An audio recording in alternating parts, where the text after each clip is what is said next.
Cystic Fibrosis Cell Signaling Disease Project. Number 1. Symptoms and Overview. Cystic fibrosis is a hereditary condition that causes damage to the lungs, digestive system, and other groups. Cells that make mucus, sweat, and digestive juices are usually thin and slippery to protect internal structures and make smooth pathways. People with cystic fibrosis have a changed gene that makes the secretions thick and sticky, causing them to plug up pathways. Symptoms vary based on which organs are affected and severity. Some people only experience symptoms later in life. Symptoms experienced later in life are usually less severe and usual.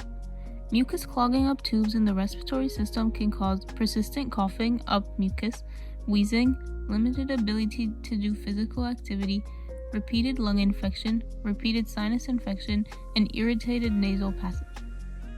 Mucus clogging up the tubes that carry digestive enzymes can cause blocked intestines, poor weight gain, severe constipation, and greasy stool. Here is a diagram of the airways of people with cystic fibrosis. As you can see here, the mucus is thick, making them prone to bacterial infection since it's hard to move out of the airway, so it keeps bacteria trapped inside. This diagram also shows the other organs affected by cystic fibrosis, like the skin, liver, pancreas, intestines, and reproductive organs. Number 2. Normal cell signaling pathway.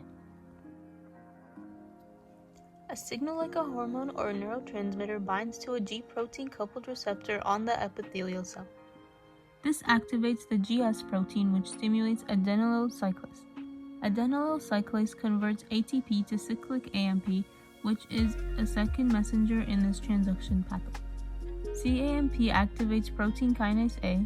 Protein kinase A phosphorylates the CFTR protein channel, causing it to open. Fun fact: CFTR stands for Cystic Fibrosis Transmembrane Conductance Regulator because it was only discovered while scientists were researching cystic fibrosis. The next step is chloride ions flow out of the epithelial cell and into mucus, and water follows, keeping mucus thin. Cilia can then move the mucus so bacteria get swept out of the respiratory system. This diagram shows the signal binding to a receptor, which leads to adenylyl cyclase converting ATP to CAMP. CAMP activates the protein kinase A, and protein kinase A phosphorylates the CFTR protein, allowing chloride to go through and water following it. Number 3. Faulty cell signaling pathway. First, like usual, a signal like a hormone or neurotransmitter binds to a G protein coupled receptor on the epithelial cell. This activates the GS protein, which stimulates adenylyl cyclase. Adenylyl cyclase converts ATP to CAMP. CAMP activates protein kinase A, and protein kinase A phosphorylates the CFTR channel. However, due to a mutation on the CFTR protein, it is unable to open or not open fully.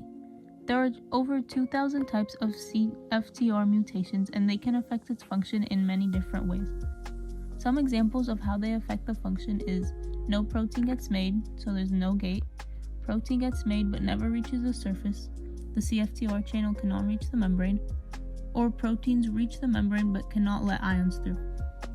Because of the faulty gate, water cannot exit since chloride ions are still in the cell, leading to thick mucus, which causes bacteria to get trapped and can cause infections.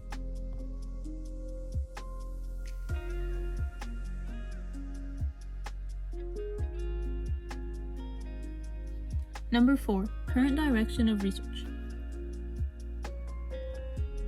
Gene editing techniques like CRISPR are being used to correct mutations causing the CFTR gene to become fully functional. Gene therapies add new genes that make functional CFTR protein but do not correct existing mutations, allowing the person to have some functional CFTR. Stem cell therapies are being researched to see if they can correct the faulty CFTR genes in respiratory cells, and medicine that target the symptoms of cystic fibrosis can cause relief to patients by stopping inflammation and infection rather than correcting the gene itself. Lastly, scientists are researching using RNA to deliver correct instructions to make functional CFTR protein. This is my works cited.